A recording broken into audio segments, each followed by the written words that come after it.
നമസ്കാരം. മലയാളി വാർത്തയിലേക്ക് സ്വാഗതം. ഛത്തീസ്ഗഡിന് മുകളിൽ ന്യൂനമർദ്ദം രൂപപ്പെട്ടിരിക്കുന്നു. സംസ്ഥാനത്ത് മഴ കനക്കുമെന്ന കാര്യത്തിൽ സംശയമില്ല. ഇന്നലെ 6 ആയിരുന്നുവെങ്കിൽ ഇന്ന് 9 ജില്ലകൾക്ക് മുകളിലാണ് എത്തിയിരിക്കുന്നത്. ന്യൂനമർദ്ദത്തിന്റെ സ്വാധീനത്താലാണ് സംസ്ഥാനത്ത് നിന്നും മഴ കനക്കുന്നത്. മധ്യ കേരളത്തിലും വടക്കൻ കേരളത്തിലും അതിശക്തമായ മഴ പെയ്തിറങ്ങുമെന്ന മുന്നറിയിപ്പ് കേന്ദ്ര കാലാവസ്ഥാ വകുപ്പ് നൽകുകയാണ്. ഇതനുസരിച്ച് 9 ജില്ലകളിൽ യെല്ലോ അലർട്ട് പ്രഖ്യാപിച്ചിട്ടുണ്ട്. ഇടുക്കി, എറണാകുളം, തൃശൂർ, പാലക്കാട്, മലപ്പുറം, കോഴിക്കോട്, വയനാട്, കണ്ണൂർ, കാസർഗോഡ് എന്നീ ജില്ലകളിലാണ് ഇന്ന് യെല്ലോ അലർട്ട് പ്രഖ്യാപിച്ചിരിക്കുന്നത്. ഇതുകൂടാതെ ഇനിയുള്ള 3 മണിക്കൂറിൽ കേരളത്തിൽ കൊല്ലം, ആലപ്പുഴ, എറണാകുളം, കോഴിക്കോട്, വയനാട്, കണ്ണൂർ, കാസർഗോഡ് ജില്ലകളിൽ ഒറ്റപ്പെട്ട ഇടങ്ങളിൽ ഇടത്തരം മഴയ്ക്കും അതുപോലെ മണിക്കൂറിൽ 40 കിലോമീറ്റർ വരെ വേഗതയിൽ ശക്തമായ കാറ്റിനും സാധ്യതയുണ്ടെന്നാണ് മുന്നറിയിപ്പ്. അതുകൂടാതെ മറ്റെല്ലാ ജില്ലകളിലും ഒറ്റപ്പെട്ട ഇടങ്ങളിൽ നേരിയ മഴയ്ക്ക് സാധ്യതയുണ്ടെന്ന് കേന്ദ്ര കാലാവസ്ഥാ വകുപ്പ് പറഞ്ഞു. ഇന്നലെ രാത്രി മുതൽ ഇന്ന് ഈ സമയം വരെ ചെറിയ തോതിലെങ്കിലും പലയിടത്തും മഴ പെയ്തുകൊണ്ടിരിക്കുകയാണ്. ഛത്തീസ്ഗഡിന് മുകളിൽ ന്യൂനമർദ്ദം സ്ഥിതി ചെയ്യുന്നതാണ് കേരളത്തിലെ ഈ മഴ സാഹചര്യം കൂടുതൽ കനത്തതാക്കുന്നത്. ഉത്തരേന്ത്യൻ സംസ്ഥാനങ്ങളിൽ മഴ മൂലമുണ്ടാകുന്ന നാശനഷ്ടങ്ങൾ നമ്മൾ വാർത്തകളിലൂടെ കണ്ടുകൊണ്ടിരിക്കുകയാണ്. ഈ ഘട്ടത്തിലാണ് തെക്കൻ സംസ്ഥാനങ്ങളിലേക്കും മഴയുടെ സ്വാധീനം ഉണ്ടാകുന്നത്. ന്യൂനമർദ്ദ സ്വാധീനത്താൽ മഴ പെയ്തിറങ്ങുന്നത്. മത്സ്യത്തൊഴിലാളികൾക്കും പ്രത്യേകമായ ജാഗ്രതാ നിർദ്ദേശങ്ങൾ പുറപ്പെടുവിച്ചിട്ടുണ്ട്. ഏറെ ശ്രദ്ധയോടുകൂടി മാത്രം ഇത് നോക്കിക്കാണുക. കേരള, ലക്ഷദ്വീപ് തീരങ്ങളിൽ ഇന്നും, കർണാടക തീരത്ത് ഇന്നും 31 തീയതികളിലും മത്സ്യബന്ധനത്തിന് പോകാൻ പാടില്ലെന്നാണ് കേന്ദ്ര കാലാവസ്ഥാ വകുപ്പ് പറഞ്ഞിരിക്കുന്നത്. ഇനിയുള്ള അടുത്ത 5 ദിവസം നേരിയ ഇടത്തരം മഴയ്ക്ക് സാധ്യതയുണ്ടെന്നാണ് റിപ്പോർട്ട്. അതുകൂടാതെ മത്സ്യത്തൊഴിലാളി ജാഗ്രതാ നിർദ്ദേശവും പുറപ്പെടുവിച്ചിട്ടുണ്ട്. കേരള, ലക്ഷദ്വീപ് തീരങ്ങളിൽ ഇന്നു മുതൽ കർണാടക തീരത്ത് സെപ്റ്റംബർ 1 വരെയും മത്സ്യബന്ധനത്തിന് പോകാൻ പാടില്ലെന്നാണ് കേന്ദ്ര കാലാവസ്ഥാ വകുപ്പ് പറഞ്ഞിരിക്കുന്നത്. ഇന്ന് കേരള, ലക്ഷദ്വീപ് തീരങ്ങളിൽ മണിക്കൂറിൽ 60 കിലോമീറ്റർ വരെ വേഗതയിൽ ശക്തമായ കാറ്റിനും മോശം കാലാവസ്ഥയ്ക്കുമുള്ള സാധ്യതയുണ്ട്. ഇതോടൊപ്പം പ്രളയ സാധ്യതാ മുന്നറിയിപ്പ് കൂടി പുറപ്പെടുവിച്ചിരിക്കുകയാണ്. അപകടകരമായ രീതിയിൽ ജലനിരപ്പ് ഉയർന്നുകൊണ്ടിരിക്കുകയാണ്. അതിനെ തുടർന്ന് സംസ്ഥാന ജലസേചന വകുപ്പാണ് താഴെ പറയുന്ന നദികളിൽ ഓറഞ്ച് യെല്ലോ അലർട്ടുകൾ പ്രഖ്യാപിച്ചിരിക്കുന്നത്. ഇവിടങ്ങളിൽ ഒരു കാരണവശാലും ഇറങ്ങാനോ അതിൻ്റെ പരിസര പ്രദേശത്തും തീരപ്രദേശത്തും താമസിക്കുന്നവർ ജാഗ്രത പാലിക്കേണ്ടതും അനിവാര്യമാണ്.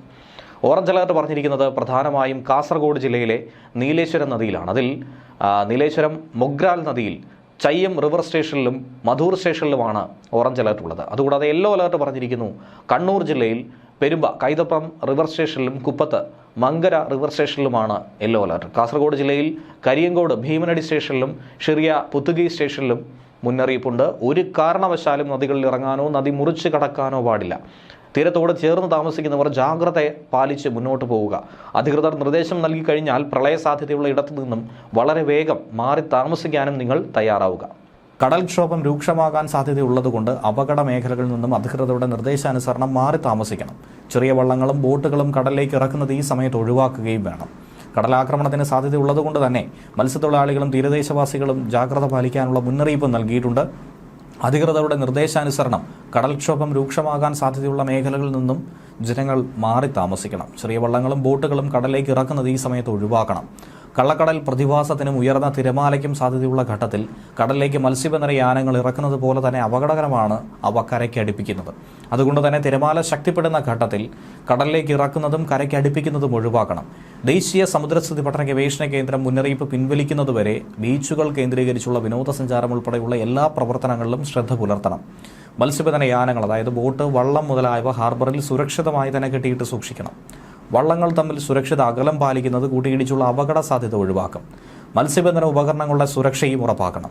ബീച്ചിലേക്കുള്ള യാത്രകളും കടലിലിറങ്ങിയുള്ള വിനോദങ്ങളും പൂർണ്ണമായും ഒഴിവാക്കണം. തീരശോഷണത്തിന് സാധ്യത ഉള്ളതുകൊണ്ട് തന്നെ പ്രത്യേകം ജാഗ്രത പുലർത്തണം. ഒപ്പം ഇടിമിന്നൽ ജാഗ്രതാ നിർദ്ദേശങ്ങളും നൽകിയിട്ടുണ്ട്. ഇടിമിന്നൽ അപകടകാരികളാണ്. അവ മനുഷ്യൻ്റെയും മൃഗങ്ങളുടെയും ജീവനും വൈദ്യുത ആശയവിനിമയ ശൃംഖലകൾക്കും വൈദ്യുത ചാലകങ്ങളുമായി ബന്ധിപ്പിച്ചിട്ടുള്ള വീട്ടുപകരണങ്ങൾക്കും വലിയ നാശനഷ്ടം സൃഷ്ടിക്കും. അതുകൊണ്ട് തന്നെ പൊതുജനങ്ങൾ മുൻകരുതൽ നടപടികൾ കാർമേഘം കണ്ടു തുടങ്ങുന്ന സമയം മുതൽ തന്നെ സ്വീകരിക്കേണ്ടതാണ്. ഇടിമിന്നൽ എപ്പോഴും ദൃശ്യമാകണമെന്നില്ല. അതുകൊണ്ട് തന്നെ ഇത്തരം മുൻകരുതൽ നടപടികൾ സ്വീകരിക്കുന്നതിൽ നിന്നും ഒരു കാരണവശാലും വിട്ടു നിൽക്കരുത്. ഇടിമിന്നലിൻ്റെ ആദ്യ ലക്ഷണം കണ്ടു കഴിഞ്ഞാൽ ഉടൻ തന്നെ സുരക്ഷിതമായ കെട്ടിടത്തിനുള്ളിലേക്ക് മാറണം. തുറസായ സ്ഥലങ്ങളിൽ തുടരുന്നത് ഇടിമിന്നലേൽക്കാനുള്ള സാധ്യത വർദ്ധിപ്പിക്കും. ശക്തമായ കാറ്റിനും ഇടിമിന്നലിനും സാധ്യതയുള്ള ഘട്ടത്തിൽ ജനലും വാതിലും അടച്ചിടണം. വാതിലിനും ജനലിനും അടുത്ത് നിൽക്കാതെ ഇരിക്കണം. കെട്ടിടത്തിനകത്ത് തന്നെ ഇരിക്കുക. പരമാവധി ഭിത്തിയിലോ തറയിലോ സ്പർശിക്കാതിരിക്കാൻ ശ്രമിക്കുകയും ചെയ്യണം. ഗ്രഹോപകരണങ്ങളുടെ വൈദ്യുത ബന്ധം വിച്ഛേദിക്കണം. വൈദ്യുതോപകരണങ്ങളുമായിട്ടുള്ള സാമീപ്യം ഇടിമിന്നലുള്ള സമയത്ത് ഒഴിവാക്കണം. ഇടിമിന്നലുള്ള സമയത്ത് ടെലിഫോൺ ഉപയോഗിക്കുന്നതും ഒഴിവാക്കണം. മൊബൈൽ ഫോൺ ഉപയോഗിക്കുന്നതുകൊണ്ട് കുഴപ്പമില്ല. അന്തരീക്ഷം ഏകാവൃതമാണെങ്കിൽ തുറസായ സ്ഥലത്തും ടെറസിലും കുട്ടികൾ ഉൾപ്പെടെ കളിക്കുന്നത് ഒഴിവാക്കണം. ഇടിമിന്നലുള്ള സമയത്ത് വൃക്ഷങ്ങളുടെ ചുവട്ടിൽ നിൽക്കരുത്. വാഹനങ്ങൾ മരച്ചുവട്ടിൽ പാർക്ക് ചെയ്യുകയും അരുത്. ഇടിമിന്നലുള്ള സമയത്ത് വാഹനത്തിനകത്ത് തന്നെ തുടരണം. കൈകാലുകൾ പുറത്തിടാതിരിക്കാനും ശ്രദ്ധിക്കുക. വാഹനത്തിനകത്ത് നിങ്ങൾ സുരക്ഷിതരായിരിക്കും. സൈക്കിൾ, ബൈക്ക്, ട്രാക്ടർ തുടങ്ങിയ വാഹനങ്ങളിലുള്ള യാത്ര ഇടിമിന്നൽ സമയത്ത് ഒഴിവാക്കി ഇടിമിന്നൽ അവസാനിക്കുന്നതുവരെ സുരക്ഷിതമായൊരു കെട്ടിടത്തിൽ അഭയം തേടുകയും വേണം. മഴക്കാർ കാണുമ്പോൾ തുണിയെടുക്കാൻ ടെറസിലേക്കോ മുറ്റത്തേക്കോ ഇടിമിന്നലുള്ള സമയത്ത് പോകരുത്. കാറ്റിൽ മറിഞ്ഞു വീഴാൻ സാധ്യതയുള്ള വസ്തുക്കളൊക്കെ കെട്ടിവെക്കണം. ഇടിമിന്നലുള്ള സമയത്ത് കുളിക്കുന്നതും ഒഴിവാക്കണം. ടാപ്പുകളിൽ നിന്നും വെള്ളം ശേഖരിക്കുന്നതും ഒഴിവാക്കേണ്ടതാണ്. പൈപ്പിലൂടെ മിന്നൽ മൂലമുള്ള വൈദ്യുതി സഞ്ചരിച്ചേക്കും. ഇടിമിന്നൽ ഉണ്ടാകുമ്പോൾ ജലാശയത്തിൽ മീൻ പിടിക്കാനോ കുളിക്കാനോ ഇറങ്ങാൻ പാടില്ല. കാർമേഘങ്ങൾ കണ്ടു തുടങ്ങുമ്പോൾ തന്നെ മത്സ്യബന്ധനം, ബോട്ടിംഗ് തുടങ്ങിയ പ്രവർത്തികൾ നിർത്തിവെച്ച് ഉടനെ തന്നെ അടുത്തുള്ള കരയിലേക്ക് എത്താൻ ശ്രമിക്കണം. ഇടിമിന്നലുള്ള സമയത്ത് ബോട്ടിന്റെ ഡെക്കിൽ നിൽക്കരുത്. ചൂണ്ടയിടുന്നതും വലയെറിയുന്നതും ഇടിമിന്നലുള്ള സമയത്ത് അവസാനിപ്പിക്കുക. പട്ടം പറത്തുന്നത് ഒഴിവാക്കണം. ഇടിമിന്നലുള്ള സമയത്ത് ടെറസിലേക്കോ മറ്റു ഉയരമുള്ള സ്ഥലങ്ങളിലേക്കോ വൃക്ഷക്കൊമ്പിലോ ഇരിക്കുന്നത് അപകടകരമാണ്. വളർത്തുമൃഗങ്ങളെ തുറസായ സ്ഥലത്ത് ഈ സമയത്ത് കെട്ടുകയും അരുത്. അവയെ അഴിക്കാനും സുരക്ഷിതമായി മാറ്റിക്കെട്ടാനും മഴമേഘം കാണുന്ന സമയത്ത് ഒരു കാരണവശാലും പോകരുത്. ഇതൊക്കെ തന്നെ നിങ്ങൾക്ക് ഇടിമിന്നലേൽക്കാൻ കാരണമായേക്കും. അടുത്തുള്ള കെട്ടിടത്തിലേക്ക് മാറാൻ സാധിക്കാത്ത വിധത്തിൽ തുറസായ സ്ഥലത്താണെങ്കിൽ പാദങ്ങൾ ചേർത്ത് വെച്ച് തല കാൽമുട്ടുകൾക്കിടയിൽ ഒതുക്കി വെച്ച് പന്ത് പോലെ ഉരുണ്ടിരിക്കണം. ഇടിമിന്നലിൽ നിന്നും സുരക്ഷിതമാക്കാൻ കെട്ടിടങ്ങൾക്ക് മുകളിൽ മിന്നൽ രക്ഷാചാലകം സ്ഥാപിക്കാം. വൈദ്യുതോപകരണങ്ങളുടെ സുരക്ഷയ്ക്ക് വേണ്ടി സർജ് പ്രൊട്ടക്ടറും ഘടിപ്പിക്കാം. മിന്നലിന്റെ ആഘാതത്താൽ പൊള്ളലേൽക്കുകയോ കാഴ്ചയോ കേൾവിയോ നഷ്ടമാവുകയോ ഹൃദയാഘാതം സംഭവിക്കുകയോ വരെ ചെയ്യാം. മിന്നലാഘാതമേറ്റ ആളുടെ ശരീരത്തിൽ വൈദ്യുത പ്രവാഹം ഇല്ല എന്നുള്ളത് മനസ്സിലാക്കണം. അതുകൊണ്ട് തന്നെ മിന്നലേറ്റ ആളിന് പ്രഥമ ശുശ്രൂഷ നൽകാൻ മടിക്കരുത്. മിന്നലേറ്റാൽ ആദ്യ 30 സെക്കൻഡ് എന്ന് പറയുന്നത് ജീവൻ രക്ഷിക്കാനുള്ള സുവർണ്ണ നിമിഷങ്ങളാണ്. അതുകൊണ്ട് തന്നെ മിന്നലേറ്റ ആളിന് ഉടൻ തന്നെ വൈദ്യസഹായവും എത്തിക്കണം. ഇടിമിന്നലിന്റെ ആദ്യ ലക്ഷണം കണ്ടു കഴിഞ്ഞാൽ ഉടൻ തന്നെ സുരക്ഷിതമായ കെട്ടിടത്തിനുള്ളിലേക്ക് മാറണം. തുറസായ സ്ഥലങ്ങളിൽ തുടരുന്നത് ഇടിമിന്നലേൽക്കാനുള്ള സാധ്യത വർദ്ധിപ്പിക്കും. ശക്തമായ കാറ്റിനും ഇടിമിന്നലിനും സാധ്യതയുള്ള ഘട്ടത്തിൽ ജനലും വാതിലും അടച്ചിടണം. വാതിലിനും ജനലിലും അടുത്ത് നിൽക്കാതെ ഇരിക്കുക. കെട്ടിടത്തിനകത്ത് തന്നെ ഇരിക്കുക. പരമാവധി ഭിത്തിയിലോ തറയിലോ സ്പർശിക്കാതിരിക്കാൻ ശ്രമിക്കുകയും ചെയ്യുക. ഗ്രഹോപകരണങ്ങളുടെ വൈദ്യുത ബന്ധം വിച്ഛേദിക്കണം. വൈദ്യുതോപകരണങ്ങളുമായിട്ടുള്ള സാമീപ്യം ഇടിമിന്നലുള്ള സമയത്ത് ഒഴിവാക്കണം. ഇടിമിന്നലുള്ള സമയത്ത് ടെലഫോൺ ഉപയോഗിക്കുന്നതും ഒഴിവാക്കണം. മൊബൈൽ ഫോൺ ഉപയോഗിക്കുന്നതുകൊണ്ട് കുഴപ്പമില്ല. അന്തരീക്ഷം മേഘാവൃതമാണെങ്കിൽ തുറസായ സ്ഥലത്തും ടെറസിലും കുട്ടികൾ ഉൾപ്പെടെ കളിക്കുന്നത് ഒഴിവാക്കണം. ഇടിമിന്നലുള്ള സമയത്ത് വൃക്ഷങ്ങളുടെ ചുവട്ടിൽ നിൽക്കരുത്. വാഹനങ്ങൾ മരച്ചുവട്ടിൽ പാർക്ക് ചെയ്യുകയും അരുത്. ഇടിമിന്നലുള്ള സമയത്ത് വാഹനത്തിനകത്ത് തന്നെ തുടരുക. കൈകാലുകൾ പുറത്തിടാതിരിക്കുക. വാഹനത്തിനകത്ത് നിങ്ങൾ സുരക്ഷിതരായിരിക്കും. സൈക്കിൾ, ബൈക്ക്, ട്രാക്ടർ തുടങ്ങിയ വാഹനത്തിലുള്ള യാത്ര ഇടിമിന്നൽ സമയത്ത് ഒഴിവാക്കണം. ഇടിമിന്നൽ അവസാനിക്കുന്നതുവരെ സുരക്ഷിതമായ ഒരു കെട്ടിടത്തിനുള്ളിൽ അഭയം തേടുകയും വേണം.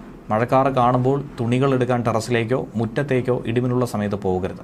കാറ്റിൽ മറിഞ്ഞു വീഴാൻ സാധ്യതയുള്ള വസ്തുക്കളൊക്കെ തന്നെ കെട്ടിവെക്കുക. ഇടിമിന്നലുള്ള സമയത്ത് കുളിക്കുന്നതും ഒഴിവാക്കണം.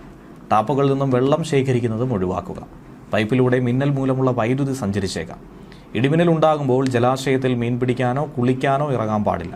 കാർമേഘങ്ങൾ കണ്ടു തുടങ്ങുമ്പോൾ തന്നെ മത്സ്യബന്ധനം, ബോട്ടിംഗ് തുടങ്ങിയ പ്രവർത്തികൾ നിർത്തിവെച്ച് ഉടനെ തന്നെ അടുത്തുള്ള കരയിലേക്ക് എത്താൻ ശ്രമിക്കണം. അതിനിടയിൽ തന്നെ വേനൽ മഴയിൽ ചെറിയൊരു ആശ്വാസം ലഭിക്കുന്നതിനിടയിൽ തന്നെ സംസ്ഥാനത്ത് പകൽ ചൂട് ഉയർന്നു തന്നെ നിൽക്കും. ഉയർന്ന താപനില മുന്നറിയിപ്പ് കാരണം കേരളത്തിലെ 12 ജില്ലകളിലാണ് യെല്ലോ അലർട്ട് പ്രഖ്യാപിച്ചിരിക്കുന്നത്. ഇടുക്കി, വയനാട് ജില്ലകൾ ഒഴികെ മറ്റെല്ലാ ജില്ലകളിലും യെല്ലോ അലർട്ട് പ്രഖ്യാപിച്ചിട്ടുണ്ട്. ഉയർന്ന താപനില പാലക്കാട് ജില്ലയിൽ 37 ഡിഗ്രി സെൽഷ്യസ് വരെയും അലർട്ട് പ്രഖ്യാപിച്ചിരിക്കുന്ന മറ്റു ജില്ലകളിൽ 36 ഡിഗ്രി സെൽഷ്യസ് വരെയും ഉയരാൻ സാധ്യതയുണ്ടെന്നാണ് കേന്ദ്ര കാലാവസ്ഥാ വകുപ്പ് അറിയിച്ചിരിക്കുന്നത്. ഇതോടൊപ്പം വെയിലിനൊപ്പം എത്തുന്ന തരംഗ ദൈർഘ്യം കുറഞ്ഞ വികിരണമാണ് UV. ഇതും അപകടകാരികളാണ്. പകൽ 10 മുതൽ 3 മണി വരെയുള്ള സമയങ്ങളിലാണ് ഉയർന്ന അൾട്രാ വയലറ്റ് സൂചിക രേഖപ്പെടുത്തുന്നത്.